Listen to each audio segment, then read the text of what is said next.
Hello students, today we will start a new chapter of statistics, that is organization of data. Data क्या होता है, कैसे collect किया जाता है, what are the sources, different sources of collecting data that we have already discussed. ये सब हम पढ़ चुके हैं. डेटा के को कलेक्ट करने के अलग अलग methods, what are the different methods that we have also done, ये भी हम कर चुके हैं. इवन डेटा को सैंपल में बांटना ये भी हम देख चुके हैं और अलग अलग तरह से सैंपल कलेक्ट करना ये सब हम देख चुके हैं. अब जो हम पढ़ने जा रहे हैं that is organisation of data. किस डेटा को ढंग से अरेंज करना. To arrange data in a proper and systematic manner इस अरेंजमेंट को हमने नाम दिया है ऑर्गेनाइजेशन ऑफ डेटा. ठीक है, क्यों ज़रूरी है ये अरेंज करना, वो बहुत सारे रीजंस हैं. एक सिंपल सा एग्जांपल मैं लेता हूँ कि मान लीजिए आपकी अलमीरा है. आपकी वार्डरोब है जिसमें सारे कपड़े रखे हुए हैं. ठीक है, एक के ऊपर एक, ठीक है, ऊपर नीचे मिक्स एंड मैच सारे कपड़े रखे हुए हैं. इसमें आपको पता नहीं चल रहा है अब कि आपके सॉक्स कहाँ हैं, आपका हैंकी कहाँ है, आपका टाल कहाँ है, आपकी स्कूल यूनिफॉर्म कहाँ है, टाई कहाँ है, बेल्ट कहाँ है, आपके बाहर पहनने वाले कपड़े जो पार्टी ड्रेस होती है वो कहाँ है, आपके घर में पहनने वाले कपड़े हैं वो कहाँ हैं. ऐसे कुछ पता ही नहीं चल रहा है, सब मिक्स एंड मैच हो रखा है. तो वैसा वार्डरोब आपके काम का नहीं है. ठीक है, ऑब्वियस सी बात है, आप खुद देख सकते हैं, इमेजिन करके लग सकता है कि वो काम का नहीं है. कौन सा वार्डरोब आपके काम का है जहाँ ये सारी चीज़ें हैं आपकी प्रॉपरली अरेंज्ड हो.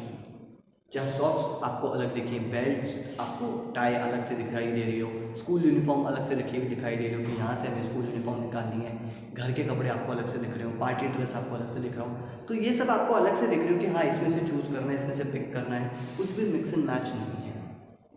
तो ये अच्छे से फोल्डेड सब अपनी अपनी जगह पे पड़े हुए हैं. तो ये इस तरह के अलमीरा आपके काम के. तो आपने क्या किया, आपने आपके कपड़ों को ऑर्गेनाइज किया. Same goes with the data, कि जब डेटा आप ऑर्गेनाइज कर लेते हैं तभी वो आपके यूजफुल बनता है. तो सबसे पहले तो मतलब सीखते हैं what is organisation of data. मतलब है आपके पास में organisation of data is an arrangement of figures in such a way that data becomes useful. कि इस डेटा को इस तरह से अरेंज करना कि डेटा यूजफुल हो जाए, इसी को हम ऑर्गेनाइजेशन कहते हैं. अब अलग अलग मेथड्स हो सकते हैं इस डेटा को अरेंज करने के, ऑर्गेनाइज करने के. तो उसमें से एक है क्लासिफिकेशन ऑफ डेटा. ठीक है, एक है आपका classification of data. What is classification. Classification है इस सिमिलर नेचर के जितना भी डेटा है उसको एक साथ ग्रुप कर देना.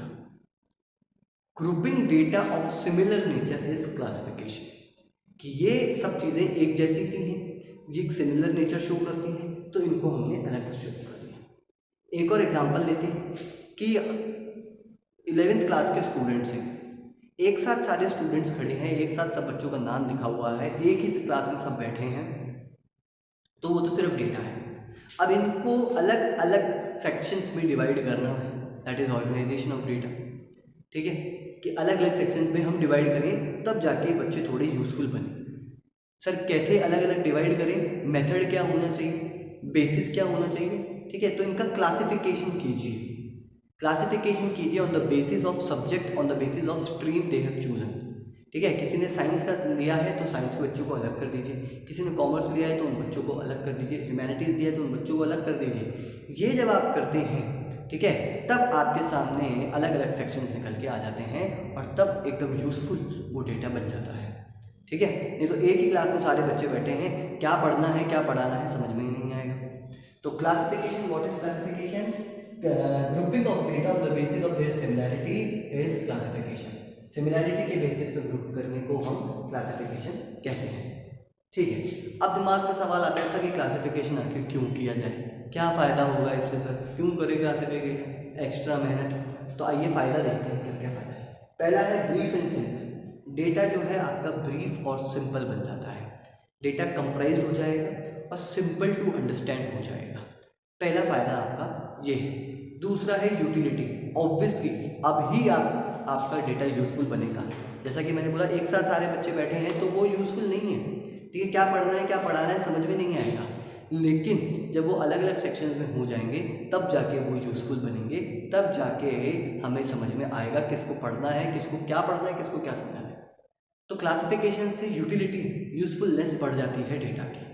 नेक्स्ट आ रहा है आपका डिस्टिंक्टिवनेस। ठीक है, डिस्टिंक्टिवनेस और कंपेरेबल एक साथ कर लेते हैं। डिस्टिंक्टिवनेस बोलता है कि अलग दिखेंगे वो, क्योंकि हम क्लासिफिकेशन में क्या कर रहे हैं, सिमिलर नेचर को एक साथ ले रहे हैं।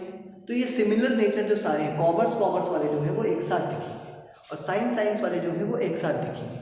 अब एक साथ दिखने का मतलब है कि ऐसा नहीं है कि उनके फिजिकल एट्रीब्यूट्स में कोई चेंज आने वाला है। कहने का मतलब यह है कि इनकी जो नॉलेज है वो कॉमर्स वालों की अलग डेवलप होगी, तो इनमें इनकी नॉलेज अलग शो होगी, और इनकी जो नॉलेज है साइंस वालों की वो अलग डेवलप होगी, तो इनकी नॉलेज अलग दिखेगी कि हाँ ये साइंस वाले बच्चे हैं, ये साइंस की नॉलेज इनके अंदर दिख रही है, और ये कॉमर्स वाले बच्चे इनमें कॉमर्स की नॉलेज दिख रही है। तो डिस्टिंक्टिवनेस क्रिएट होती है क्लासिफिकेशन की वजह से।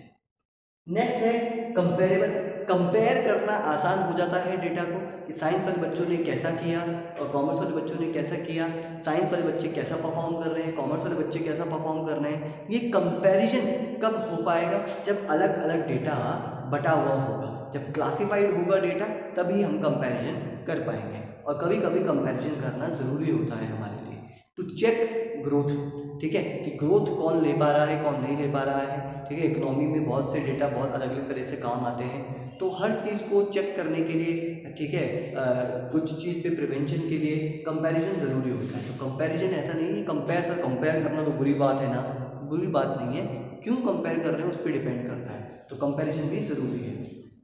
Next attractive and effective. ठीक है, इफेक्टिव डेटा ज़्यादा हो जाता है, हम यूजफुल देख चुके हैं पहले भी। ठीक है, इफेक्टिव हो जाता है मतलब आपके प्रॉब्लम्स, जो भी इकोनॉमिक प्रॉब्लम्स हैं उनका सोल्यूशन ढूंढने के लिए ज़्यादा इफेक्टिव है classified data as compare to unclassified data. जो डेटा ऐसे ही पड़ा हुआ है, किसी ग्रुप में डिवाइडेड नहीं है, वो खास ज़्यादा आपके यूज़ का नहीं है, इफेक्ट आप पे कुछ खास डाल नहीं पाएगा। और लास्ट है साइंटिफिक अरेंजमेंट है, क्योंकि इसमें आप कुछ लॉजिक इन्वॉल्व कर रहे हैं। ठीक है, कोई ना कोई बेसिस ले रहे हैं क्लासीफाई करने का। जैसे हमने जब सेक्शंस में डिवाइड किया बच्चों को, तो हमने एक बेसिस लिया कि क्या बेसिस लिया कि इन्होंने क्या स्ट्रीम चूज़ की है, वो इनका बेसिस बना है। तो ऐसे ये जो डेटा का क्लासिफिकेशन है, दिस इज साइंटिफिक, कुछ ना कुछ बेसिस है, कुछ ना कुछ लॉजिक है। तो वो एक अच्छी बात है कि जब आप साइंटिफिक अरेंजमेंट करते हैं तो that data becomes more useful, more logic based, तो वो एक अच्छी बात है। तो इस वजह से हम डेटा का क्लासिफिकेशन करते हैं। ऑब्जेक्टिव हमारा ये है। ठीक है, क्यों करते हैं, तो ये इसलिए करते हैं ऑब्जेक्टिव, या क्या मिलेगा हमें करके, ये सब मिलेगा हमें। ठीक है, ये हमारा फायदा है इसके अंदर। So that's all for today. ठीक है, अभी हमने सिर्फ ऑर्गेनाइजेशन के डेफिनेशन, क्लासिफिकेशन की डेफिनेशन और क्यों करते हैं ऑब्जेक्टिव या क्या फ़ायदा है वो हमने किया। We will continue our discussion in next class. Thank you.